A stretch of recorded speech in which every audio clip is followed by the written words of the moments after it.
ክርስቶስ ተንሳ እሙታን በአቢይ ኃይል ወስልጣን አሰሮ ለሰይጣን ወአጋአዞ ለአዳም ሰላም እምይእዜሰ ኮነ ፍስሐ ወሰላም።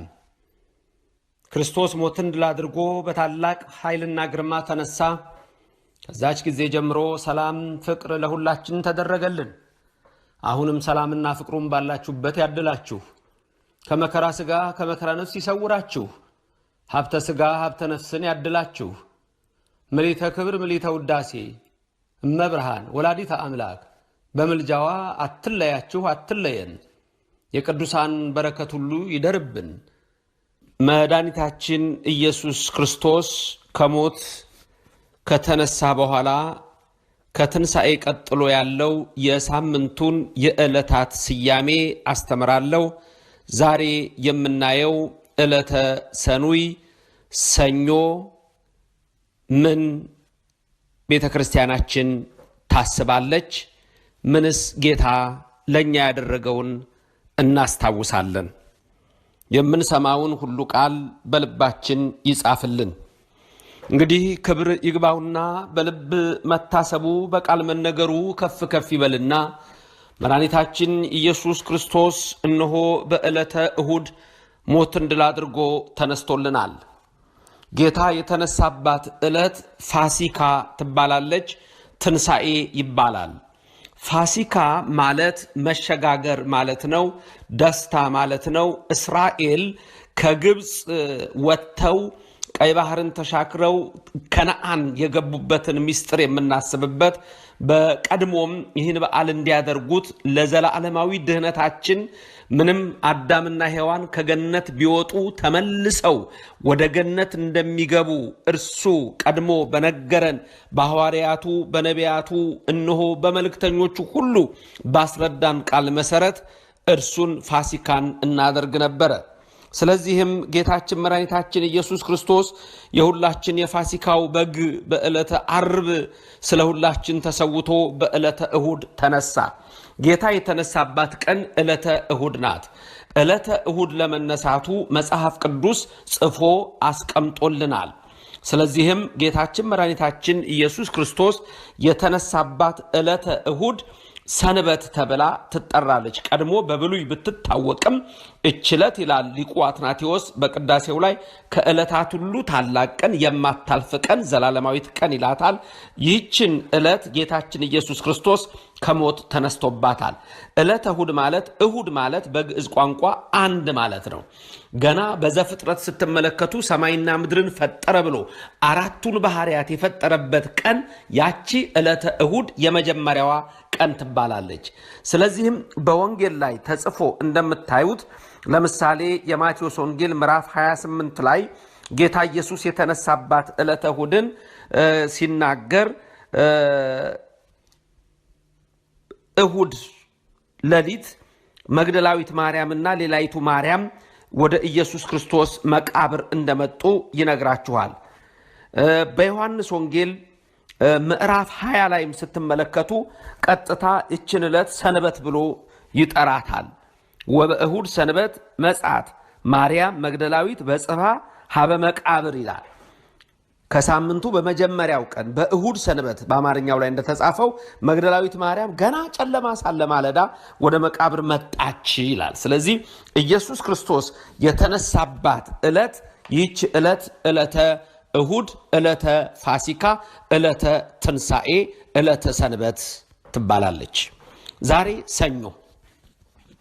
ሰኞ ቤተ ክርስቲያናችን ይህን ቀን ስም ሰይመዋለች።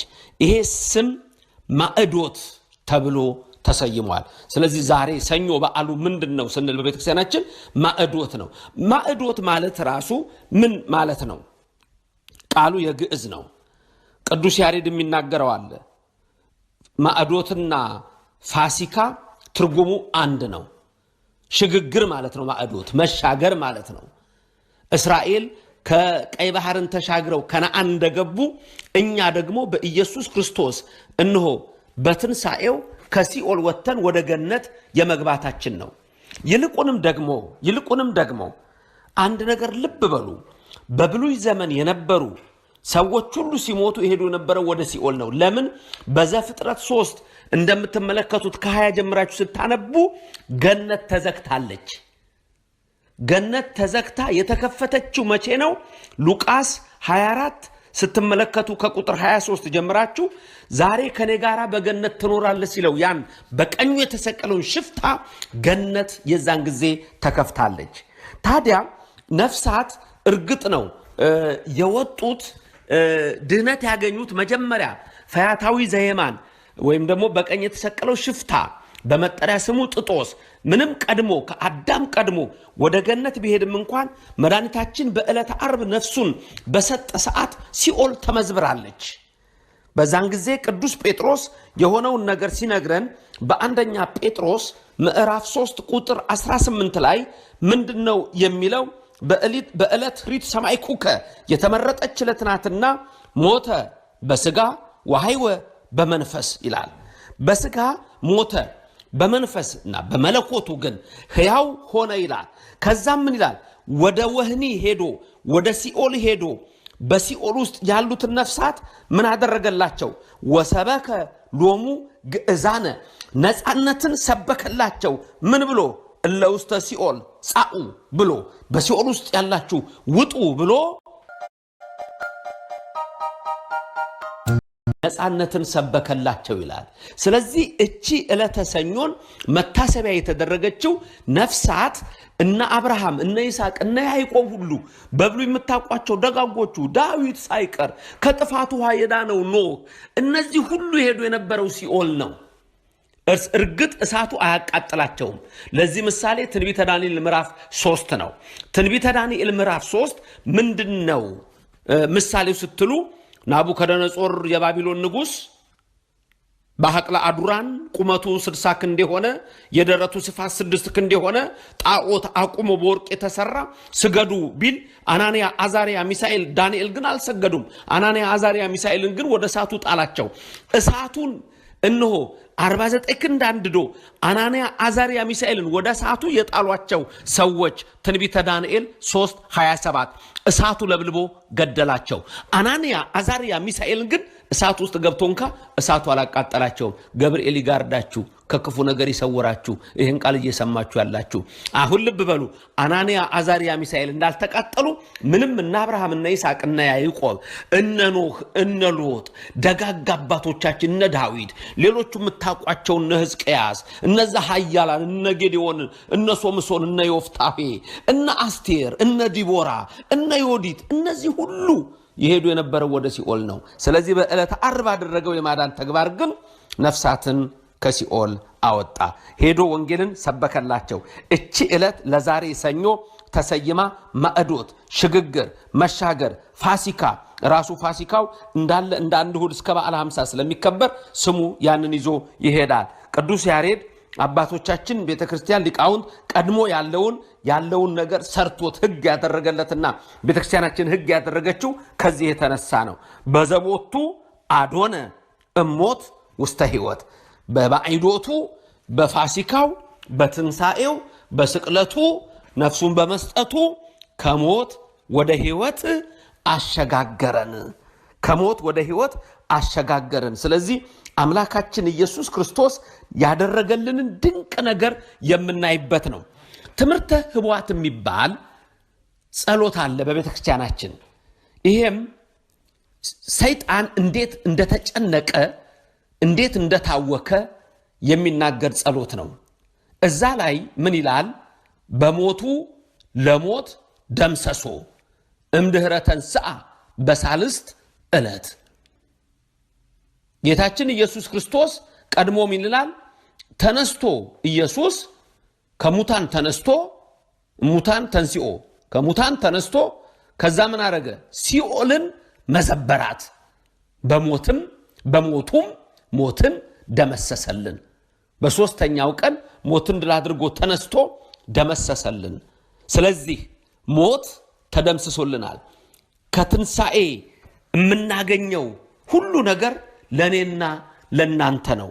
ሮሜ 4:25 ላይ ምን ይላል? ብርሃነ ዓለም ቅዱስ ጳውሎስ ስለ ኃጢአታችን ሞተ፣ ስለ ጽድቃችን ተነሳ። ስለዚህም እነሆ በሲኦል ላሉት ነፍሳት ወንጌልን ሰበከላቸው ይላል። ስለዚህ ዛሬ ሰኞ ምን ተብሎ ይጠራል? ማዕዶት ተብሎ ይጠራል። ሽግግር ማለት ነው። ነፍሳት ከሲኦል ወጥተው ገነት የገቡበትን የምናስብበት ልዩ ዕለት ነው። በዚህ ማስታወስ ያለብን እንግዲህ ሲኦል ብቻ ሳይሆን የተመዘበረችው መቃብርም ተመዘበረ። አዳም ከገነት ሲወጣ፣ ሔዋን ከገነት ሲባረሩ፣ ልብ በሉ፣ በሞተ ሥጋ ሞተ ነፍስ ተፈርዶባቸው ነበር። ምን ማለት ነው? የሥጋ ሞትም ተፈርዶባቸዋል። ይሞታሉ፣ እንሞታለን። በነፍስም ሲኦል እንገባ ነበር። ስለዚህ በሞቱ ለሞት ደምሰሶ ያለው በሞቱ ሞትን ደመሰሰልን ሲል አንደኛ መቃብርም ተመዘበረ። መቃብር ኃይሉን አጣ። ኢየሱስን መያዝ አልቻለም። መግነዙን እነሆ ፍቱልኝ ሳይል ያ መቃብሩ በጲላጦስ ማህተም ራሳቸው አይሁድ ሄደው ዘግተውት ቆልፈውት ድንጋይ አንከባለው ያደረጉት እንደተዘጋ ኢየሱስ ከሞት ድል አድርጎ ተነሳ። ስለዚህ መቃብር የሰው ልጆችን አስከሬን የሚይዝበት ቀረ። አሁን ድንገት የሞቱ ዘመዶች ሁሉ ያላችሁ ሰዎች የሞቱት ዘመዶቻችሁ ሁሉ ስጋውና ደሙን ተቀብለው የሞቱት ዘመዶቻችሁ ሁሉ የሚሄዱት ወደ ገነት ነው፣ ወደ ሲኦል አይሄዱም። መቃብርም ምድር ላይ ሄደን እያለቀስን የቀበርናቸው ዘመዶች ስንቀብራቸው በፍትሃት ነው፣ በጸሎት ነው። ምክንያቱም ጌታችን ኢየሱስ ክርስቶስ ያችን ሞት በቀመሰ ሰዓት 11 ሰዓት ዓርብ ዕለት ዮሴፍና ኒቆዲሞስ መጥተው ገነዙት ብለን ተነጋግረን ነበረ። ሲገንዙት ዝም ብለው አልገነዙትም። ቅዱስ እግዚአብሔር፣ ቅዱስ ኃያል፣ ቅዱስ ሕያው ዘኢይመውት፣ ቅዱስ እግዚአብሔር፣ ቅዱስ ኃያል፣ ቅዱስ ሕያው፣ የማትሞት የማትለወጥ፣ በመቃብር የማትለወጥ፣ ስጋ ብትዋሃድ የማትለወጥ፣ ሰማይ ምድርን የፈጠርክ ኃያል አምላክ እያሉ ገንዘው ነበር የቀበሩት። ዛሬም ቅዱሳን ክርስቲያኖች ምእመናን ሞተው ወደ መቃብር በምንወርድበት ጊዜ ሁሉ በጸሎት ነው። የተሰጠን ነገር ረቂቅ ነው። መቃብር ካሁን በኋላ ሰዎችን እስከ ምጽአት ጠባቂ ነው እንጂ በሲኦል የሚያስቀር አይደለም። ስጋዬን መበስበስን አታሳየውም አለ ቅዱስ ዳዊት። ስለዚህ የሞቱ ዘመዶቻችሁ ሁሉ ሬሳቸው ወይም አስከሬናቸው፣ አጥንታቸው፣ አጽማቸው ዛሬ በመቃብር ይሁን እንጂ ነፍሳቸው ገነት ናት። ደስ ይበላችሁ። ለዚህ ነው ሐዘንን አታብዙ የሚባለው። ለሞቱ ዘመዶች የምትጨነቁ ሰዎች አላችሁ። የሞቱ ዘመዶቻችሁ አዎ ያሳዝናል፣ ያስለቅሳል። ግን ሁሌ ያንን እያሰባችሁ የምትጨነቁ ሰዎች ወዴት እንደሄዱ ወቁት። ነፍሳቸው ገነት ናት። ነፍሳቸው ከስላሴ ጋር ናት። ነፍሳቸው እመቤታችንን ታያለች። እኛ በምድር ያለነውን መከራ ያለብን። ስለዚህ ማዕዶት ዕለተ ሰኞ ሰኑይ ኢየሱስ ክርስቶስ እኛን እንዴት ከሲኦል አውጥቶ ገነት እንደከተተን የምናስብባት ዕለት ናት። እንዴት ቅዱሳን ከሲኦል ወደ ገነት እንደተሸጋገሩ የምናይባት ልዩ ቀን ናት። ስለዚህ እቺ ዕለት ማዕዶት ተብላ ትጠራለች። ሽግግር እንግዲህ እግዚአብሔር አቤት ያደረገልን ሁሉ ድንቅ ነው። ስለኛ መስዋዕት ሆኖ በሶስተኛው ቀን ሞትን ድል አድርጎ የተነሳው ኢየሱስ ክርስቶስ ለኔና ለናንተ ነው።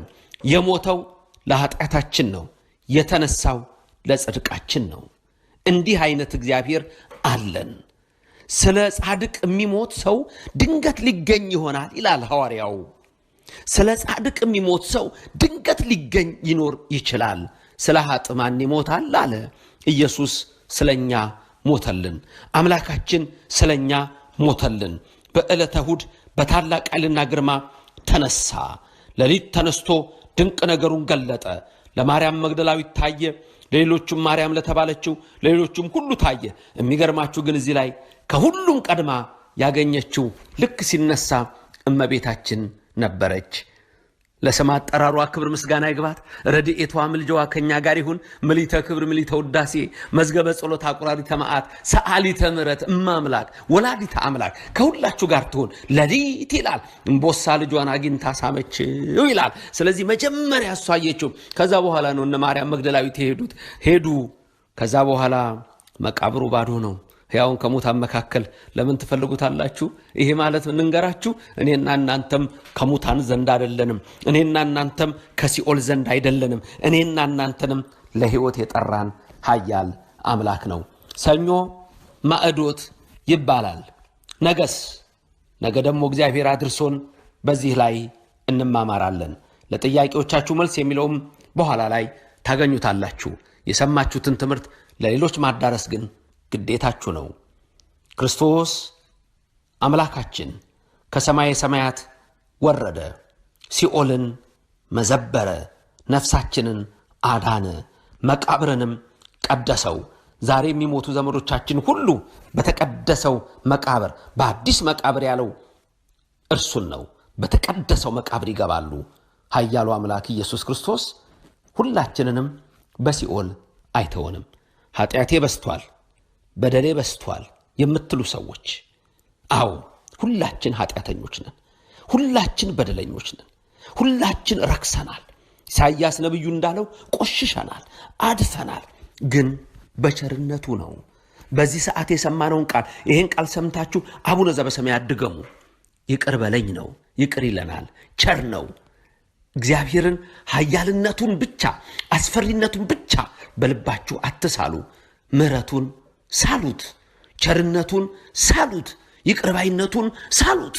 ያበቀኙ የነበረው ሽፍታ ወንበዴ አቤቱ ማረኝ ባለ ሰዓት ዕድሜ ልኩን በኃጢአት ውስጥ የነበረ ዛሬ ከኔ ጋር በገነት ትኖራለህ አለው። እኔና እናንተስ ለምን ይሄን መሐሪ አምላክ ዕለት ዕለት ይቅር በለኝ ብለን አንቀርበውም? ይቅር ይላል። ባላችሁበት ስፍራ ሁሉ በረድኤት ይቅረባችሁ። ዓለምን ከቸነፈሩ ይሰውርልን፣ በቃ ይበለን። እመቤታችን አትለየን። ዓለምን፣ አገራችን ኢትዮጵያ ኦርቶዶክስ ተዋሕዶ ሃይማኖታችን ይጠብቅልን። በየትኛውም ስፍራ ላላችሁት እግዚአብሔር በረድኤት ከሁላችሁ ጋር ይሁን። ማዕዶት ማለት ሽግግር ማለት ነው። ነፍስ ከሲኦል ነፍሳት የአበው ሁሉ ከሲኦል ወጥታ የና አዳምና ሔዋን ነፍስ ሁሉ ወደ ገነት የገባችበት ልዩ ዕለት ነው። ይህ መታሰቢያችን ነው። ይህ የሆነው በዕለተ ዓርብ ነፍሱን በሰጠ ሰዓት ነው። አሜን።